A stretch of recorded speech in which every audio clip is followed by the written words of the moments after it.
Welcome back to another episode of the Magnetic Growth Podcast. Today is a very special podcast. So, before we get started, I'm going to introduce you to an absolute legend of the game. Anyone who has had the pleasure of meeting this gentleman will not disagree with me, and that is the one, the only Jolyon Horsfall, also known as Jolly. Jolly is the co-founder of Flight3, one of the leading Web3 marketing agencies in Europe. And they've worked with some pretty big clients. Just take a look at their website. You'll see Solana, Tezos, OKX, ZK blockchain.com. The list goes on. Flight3 are at the top of the game. And they also run the largest conference in London called Zebu Live, which is home to around 3,000 participants a year.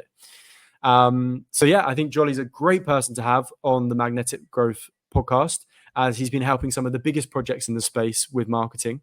And yeah, he knows the game. So let's get into it. Jolly, how are you today? Jake, mate, thanks so much for having me on. It's an honor to be in the midst of marketing greatness and, one of the first guests on, no doubt, the number one Web3 growth marketing podcast that there will be in the space. So yeah, it's good. It's an exciting moment. It's always that 15th month when CPI comes out at the moment. It's like bounce or down. So everyone's feeling quite buoyant, I'd say, at HQ. We're ramping up. Zebu Live comes in October, and events are one of those things that are just an unruly beast that as soon as you get close to it, it's just a ton of community marketing tasks that come out the woodwork. So all hands on deck. Sounds good. Yeah, I mean, I've been involved in a few events and it is not for the faint-hearted. So if you are considering running your own event to the size of what Zebu Live does, take Jolly's advice and make sure that you're prepared. So you were speaking a little bit about kind of your thoughts on the current market. What are your thoughts? Like, how are you seeing the current market affect your business? Maybe at the start of the year when it started to pick up, and also where we're at now and what you expect the market to be maybe near the end of the year. Yeah, so I think that the market from maybe like a more macro price perspective is in one of those areas that if it plummeted and went down a lot, everyone would be like, that was so obvious. It was never going to be the same as the last halvings. Like, everyone told you all the conditions were different. We were in high interest rate environments, and risk on assets were gonna drop. But equally, if the other alternative happens and we just pumped to 200k, everyone was like, why were you fading it? Why did you ever fade the cycles? It's the same every time. And and that, I think that's this inflection point where, do you have the belief? Do you have the ability to go back into the market, hold your coins, and ultimately keep believing? I think the important thing for that is really knowing your time horizons. Having different bags for different time horizons and trading on different news is really important. So let the short-term stuff be noise. If you're going to hold a little bit of Bitcoin, ETH, etc., put it away. And if you're up for listening to the noise and you've got time, dive in, swing trade. But it's definitely not easy. In terms of the wider actual lay of the land, I think there's some awesome stuff going on. There's a ton more builders coming into the space. The foundations are stepping up more than ever to onboard devs, whether they're Web 2 devs or like actually Web 3 devs, which is super exciting. I think, the more community-based projects, i.e. meme tokens and everything that's adjacent to that, are innovating with ferocious velocity. There's some of the community activations, the ideas, the marketing, the branding. It obviously looks a little bit janky to the eye when you first look at it, but when you become one of those meme connoisseurs that knows that that's just so clean, I think it's impressive to see. The negatives that I see is a lot of the more complex projects all have a very high level of technical debt, and they're struggling to keep up with that pace that meme coins can come out with and just launch and go to 1 billion FDV. And so that's creating this kind of oxymoron position where something with no value is more valuable than something with a little bit of value. So that's quite a complex area to be. It's like founders, marketeers, product people, technical people, of like, what do you work on? What's got the highest net present value like right now?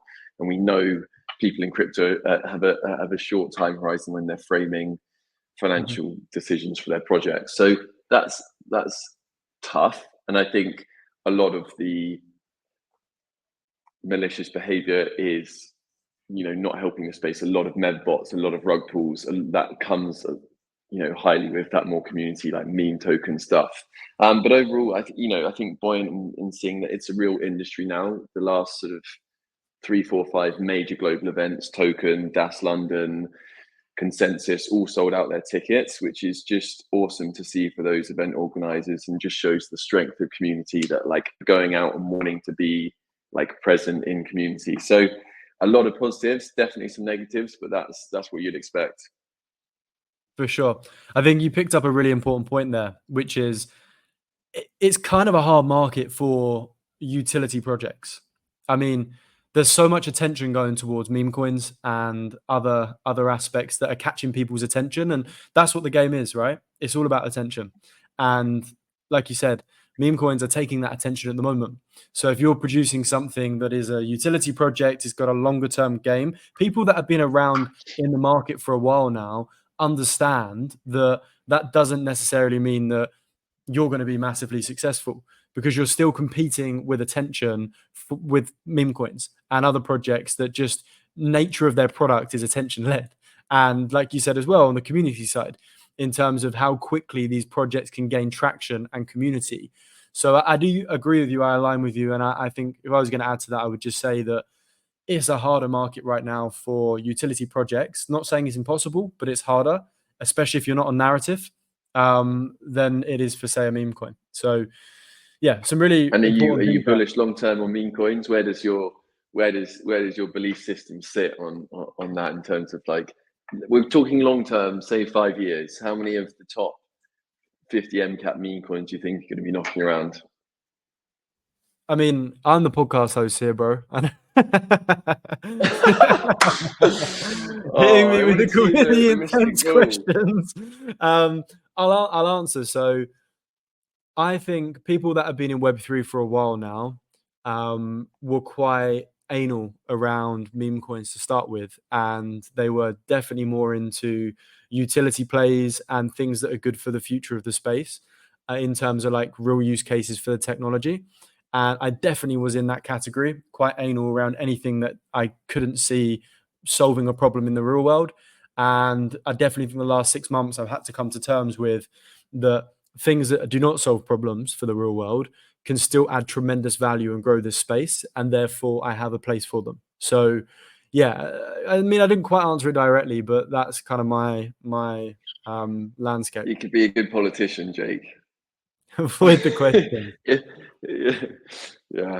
Yeah, no, but I mean, and just catching up on your previous point of like, how does the market affect marketeers more generally? And I think it's a really interesting point that,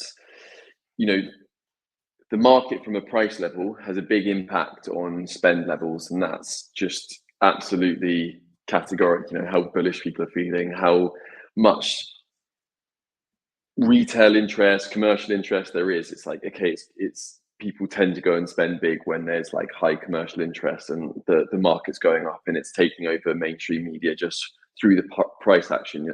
Ultimately, you're going to have more attention on that. But I don't think more spend always equals more long-term value for the project.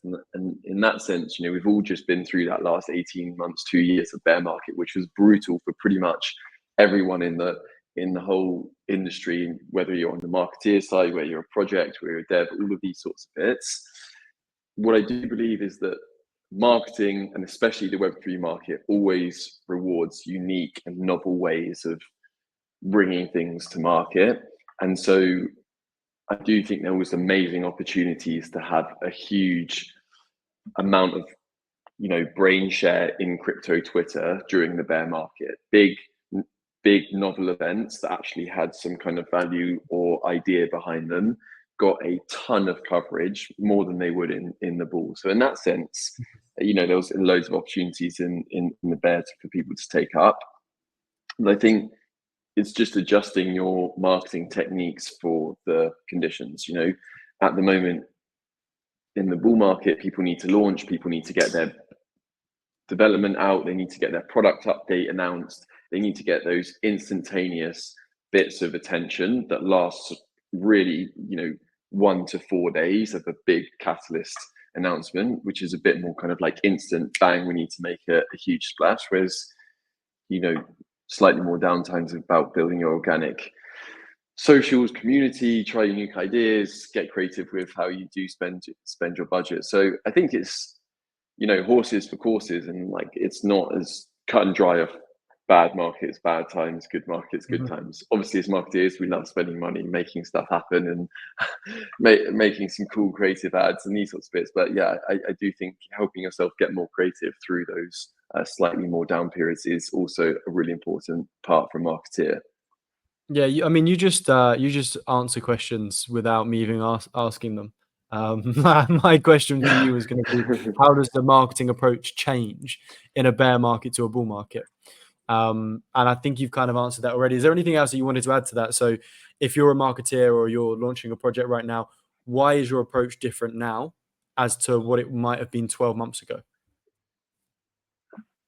Yeah, so looking at thinking about 3 or 4 things, it's kind of like timing, opportunity / value prop, context, and execution. Execution is a huge part of Web3. Web3 marketing needs to move at velocity. And when you evaluate all of those 4 things, generally what's hot in Web3 lasts, each meta is slightly different, but it can last as long as 10 days to 2 months to maybe 3 or 4 months. But ultimately, it'll switch the tokenomics, the way you come to market, ambassadors. Do you have all of those ideas switch. And so your execution is really important. Of strategy is 30% strategy, 70% execution for me. So I think that the timing as well is super important. People very rarely get this right, because it's just such a slim chance that you're on the perfect day for your projects, that everything else is going right, Mhm. the macros on point. There's low chance of bugs. People are very sensitive to suddenly when something mucks up. There's a launch. There's not this. There's not that, and you might get it wrong. I did know with locked tokens and these sorts of bits. It's funny because Gnosis Safe locked their tokens for about a year and a half before they went tradable. And the way they did it in the bear market by keeping them unlocked, so people weren't bothered, and they knew that they would be able to release them in the bull, and it'd be like people would be happy and it'd have a better impact. Whereas then Eigenlayer only locked them for 4 or 5 months, and it was just like outroar. They hated it. It was too low value, and all the things went against them. So you can see how they had the same execution, same strategy, The essentially. execution was There was different. a execution, and the timing was slightly different. So it's like same value prop. So there's a few complexities that seem like small differences, but can have like wildly different outcomes. Of like maybe people are going to just like revenge dump all their eigenlayer to zero, and it could be a really tough moment for them. I'm sure they'll bounce back. Amazing project. Definitely have a massive part to play in the future of DeFi in the space of all the restaking and these sorts of parts. So you just can never tell, or never be exactly sure how it's going to react. Yeah. Yeah, I mean, like you said, about execution and how important that is. I mean, there's a something that I've always had with me, which is Warren Buffett could give you his investment strategy tomorrow, literally just write it all down and give it to you. But you're most likely never going to have the same success as him, because you don't know how to execute like he knows how to execute. So yeah, I think a core skill Mm. set for any founder in this market is understanding that the execution is arguably the most important aspect. Um, and yeah, I mean, you guys as a marketing agency, you deal with execution on behalf of clients as well, right? So, what does good execution, good marketing execution look like to you? And if you were a founder right now, as an example, in this market, looking to launch a marketing strategy, how can they make sure that their execution is as successful as possible? Maybe just a few tips. Mm. It's definitely a hard question. I think execution comes down to the order of play. Like, are you taking in those pieces of feedback? So say if you're in a 3, 6, 9 month campaign, it's being able to take in that feedback in real time and adjust and update what you're doing. I think it can be hard because it's very contextual on your projects. Execution is tough because you need to keep 7 plates spinning: the creative, the distribution, the idea, the strategy, the actual what's being included in that, all of the listings, these sorts of things that take a long time. And so it's like the coordination and execution comes, with the simple bits of having people in the right role doing the stuff they love, have the right characteristics to do that. I'm really dyslexic and not the fastest executor, so I'm not in a marketing executor role. I think that's what can be hard for building any team, whether it's a marketing team or a finance team or a creative team. You need to make sure that like the actual team makeup makes sense. So I think that's a really important part for me, for execution. In terms of, what I'd be doing right now is I think KOLs have a really good place in the market right now, really more leaning on the educational side of things. That I think the storytelling is quite weak generally in Web3. We've got a terrible mix of extremely complex ideas and technicalities, slightly poor marketing, and like a crazy community. And so trying to get that really nice storytelling about like what your project is, what the value proposition is. You've got about 2 seconds with like, oh, it's X and X, or Solana's was distilled down to it's fast and cheap. And that's all it needed to be Ethereum at the time. Now it's developed what people think it is, but like still when people reduce it down to that core idea, it's fast and cheap really comes down to it. And so I think finding that storytelling for your project is really hard. And I think a lot of, maybe I'm talking, when I say smaller founders, something like sub 100 mil MCAPs.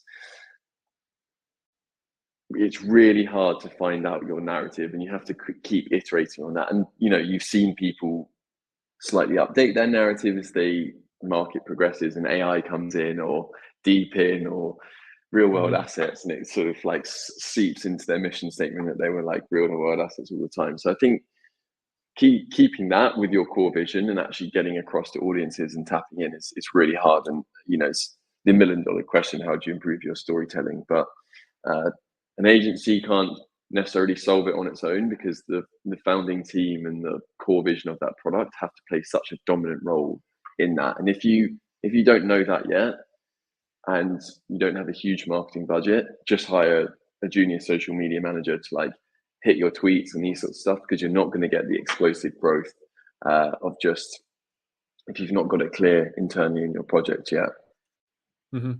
Yeah. So why did you decide to create a marketing agency? Because you come from a finance background, right?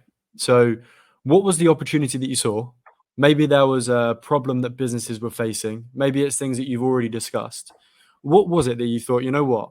There's a gap here to create a marketing agency to do things this way, which is the way that you do things now. Like, what was that gap? Was there a gap, or did you just go, what, I love marketing, I want to create a project in the space and I want to help projects? Or was there a specific ideology when you created Flight3, which was obviously Zebu before? Yeah, so it's definitely an interesting question. If I'd have guessed 5 years ago where I would be, it definitely wouldn't have been here. So I think that was a interesting twist and turn. I think was extremely passionate about the space. We've obviously been following it in terms of Bitcoin since 2012, 2013 time. And as it sort of started to grow, DeFi Summer kicking off in 2019, we're really passionate about helping Web3 founders.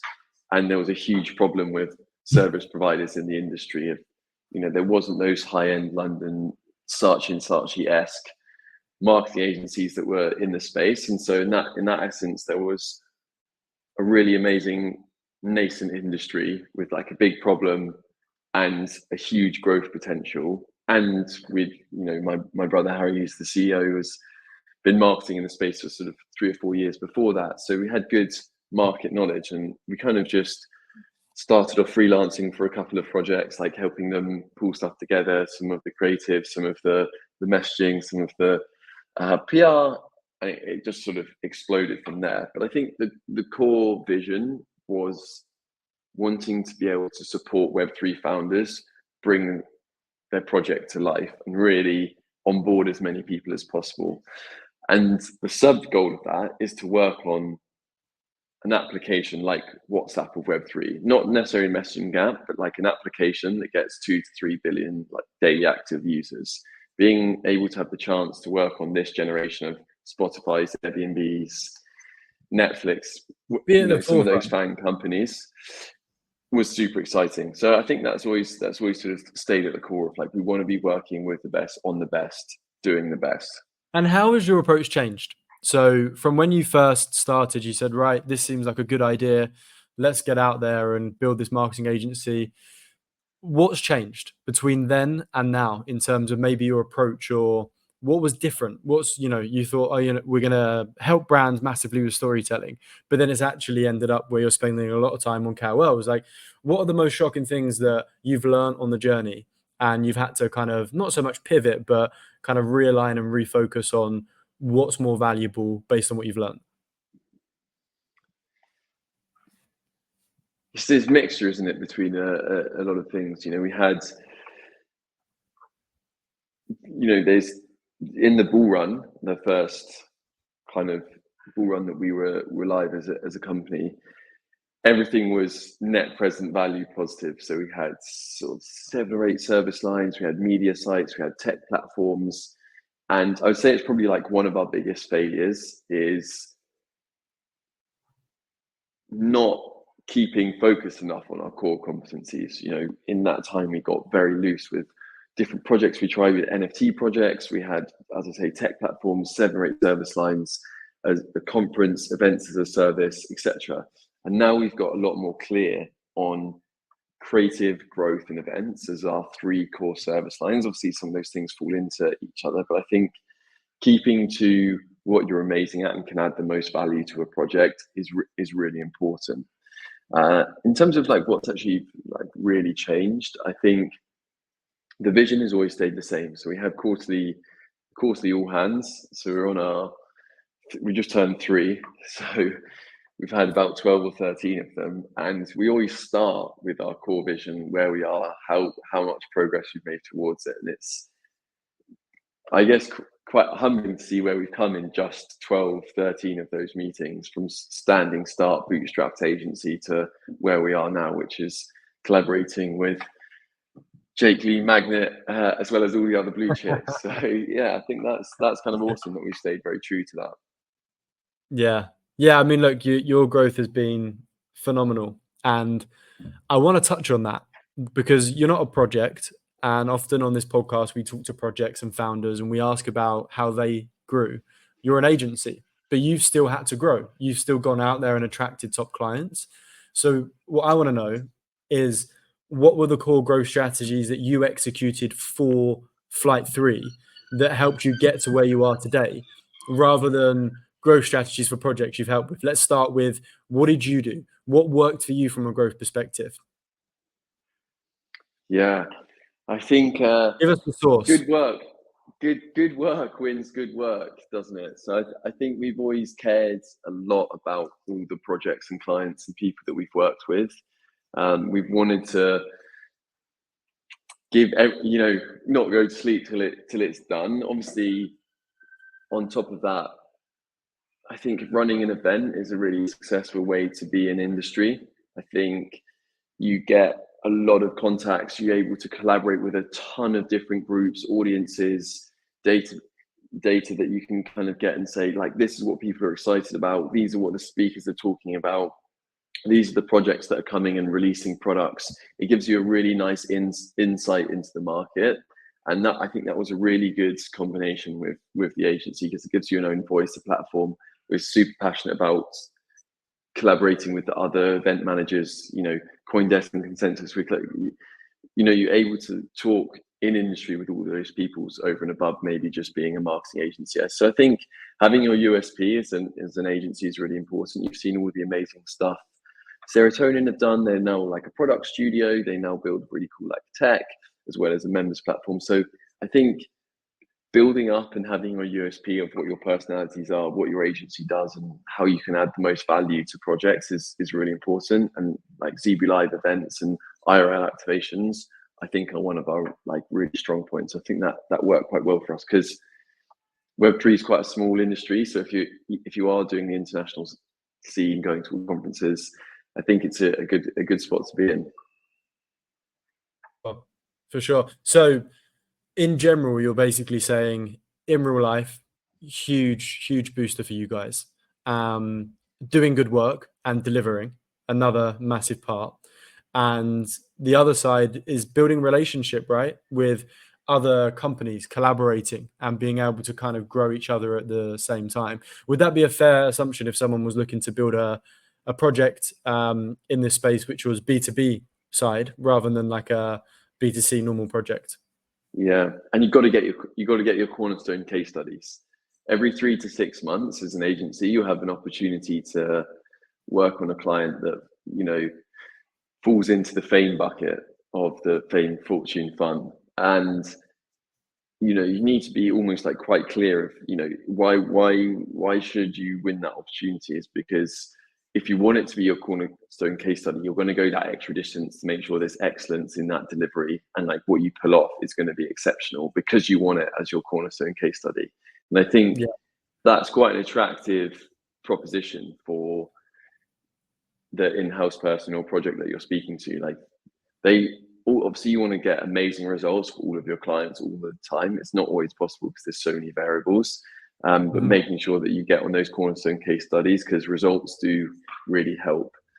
And definitely like being able to like provide, say to a project, we worked with a very similar project to you before, maybe it was DeFi, and you can show them a project that they recognize because they've done really well in DeFi, and you can say, we were the guys behind that. So I completely agree with what you say. I think it's a tough start in this market. It was the same from our side. You just have to work to try and get an opportunity and then invest so much into that to build that case study, which is then going to enable you to win further work down the line. So I resonate with that massively on the journey of what Magnet has become today. So yeah, it's a really good point. And moving away from the and it's B2B not easy side, because you get stuck at one point of you don't always have full control over the funnel or like the bits that you like want the case study for. So everyone struggles with it, and that's why it's such a hard one to get right. But yeah, sorry, I sort of just wrap that up. no, it's a good point to make, and you do have an abundance of reliance often on the internal team as well at that project. Sometimes things happen and it's outside of your control, and it affects the work and results that you could have got for a project. So I agree with that, and I think if you're going for a cornerstone case study, make sure it's the right type of client, that have an awesome team, because they're going to make you look good and they're going to make your job easier. But yeah, I was trying to move on to.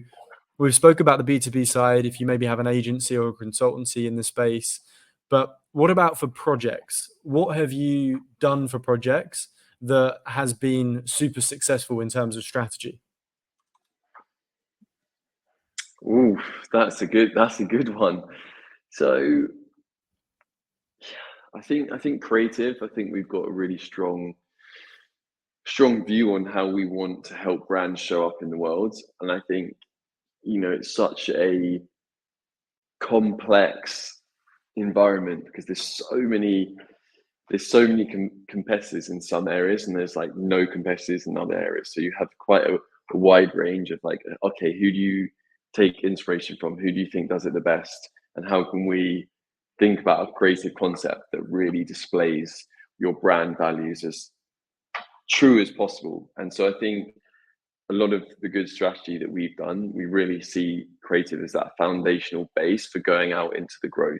Having that good storytelling comes from really good stakeholder mapping, good foundational base in your creative concepts and environment, and then onto your content pillars and how you get out into the world and how you contact them. So I think, Henry, who's one of our co-founders and chief creative officers, he runs some great workshops and is able to put out some great stuff. So I think, there we add a lot of value. And then I think the IRL activations, having us, because not that many people last year had big announcements to make, so they've been saving them up, and now people are going on to big KOLs, PR, distribution, these sorts of areas. And I think making sure that you have a strong campaign plan around that is just absolutely vital, because you don't want to waste those bullets. And what's working right now? Like, what's the most effective strategy?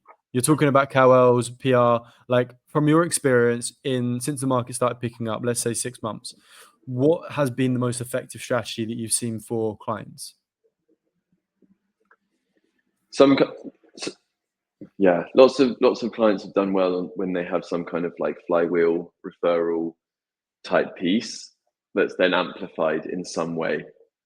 KOLs, PR, like VCs, networks, whatever it is. I think the flywheel's done, like, not that we helped on it, but the stuff like Blast and these sorts of bits where it was kind of like referral of referral of referral if you get them Network to effect, add in. right?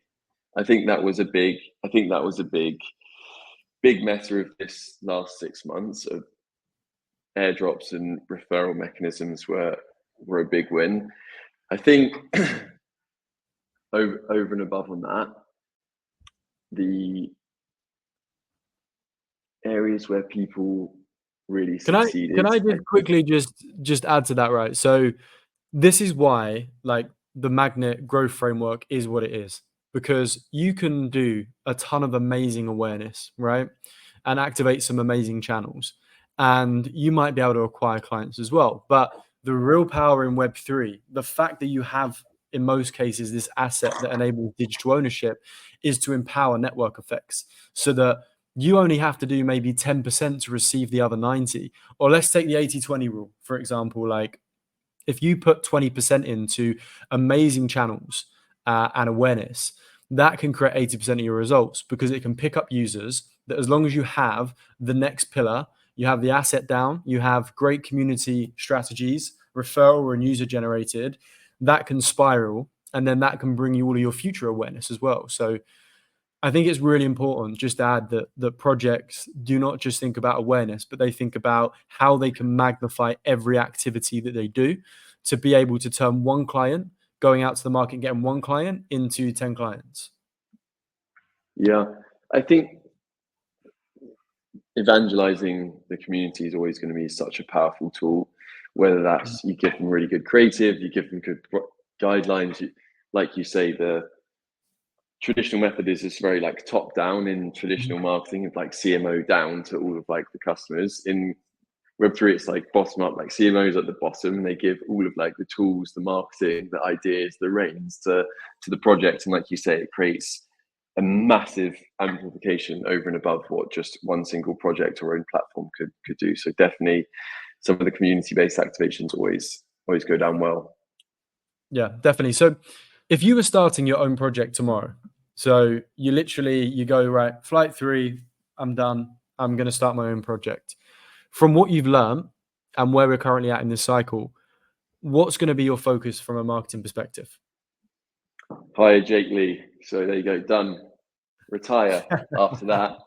Simple.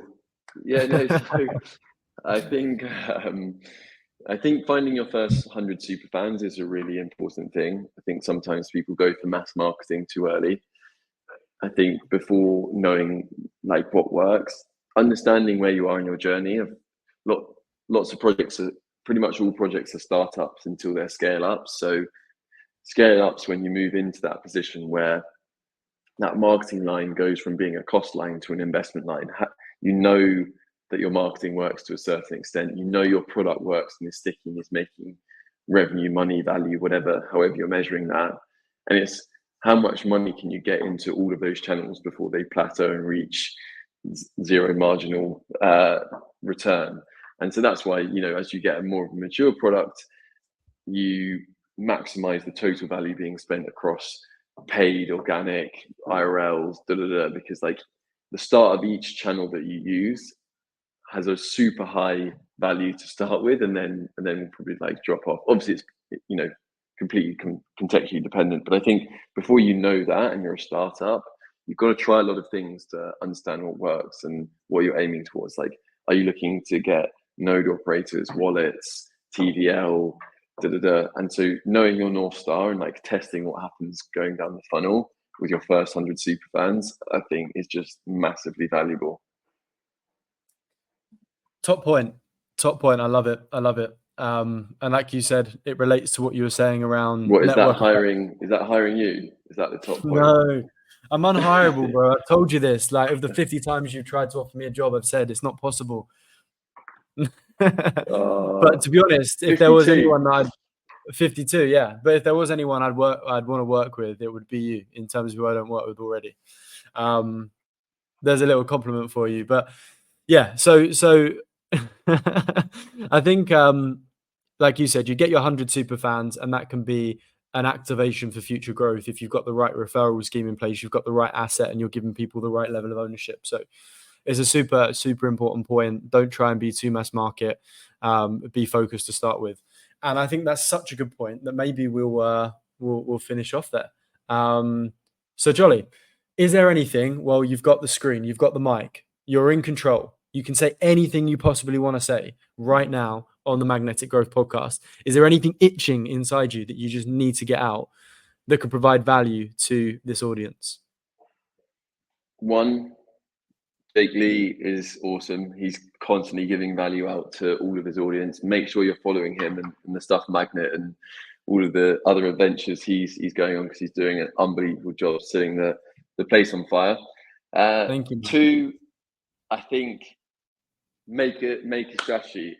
Not enough people in Web3, I think, have a strategy about like what they want to get out of it and how they can do it. And I think that's a real shame, because it could get a lot more by being more focused.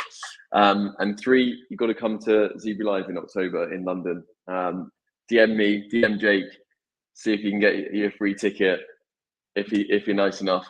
But yeah, we'd love to see you there. I'm doing the keynote, right? I'm doing like the main of the main keynotes, right? Absolutely. Like me and you, we're doing this but live. We're doing like this but live at Zebra Live. We'll make it happen. But yeah, we've got a ton of events on that whole week. London Web3 week is going to be sort of like 50, 60 side events. There's loads of cool stuff happening in that week. Hackathons, hikes, runs, boat parties, conferences, all of it's happening. And we'd love to see you there. Yeah, and I just want to add to that. I went to Zebra Live last year. I didn't know Jolly beforehand. And it was the one event that activated so much for me personally.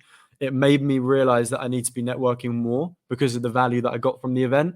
And then all of a sudden, a month later, I've moved to Dubai. So I have Zebu and that experience to thank a lot for how my life's moved in the last 8 to 9 months. So yeah, honestly, if you're in the UK, even if you're not, get over to Zebu. It's October, right?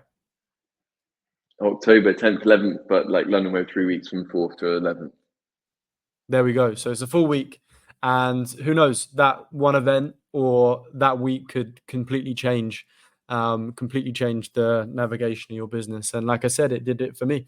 So I'm forever grateful. And also one other thing, if people are looking at the Magnet brand and they're thinking, you know what, this looks cool, man. Well, we also have Flight3 to thank for that, because they helped us come up with Magnet. And yeah, I'm also eternally grateful for that as well. So yeah, thank you. I thought I'd just plug that in at the end as well. You want to kill a brand? These are your boys.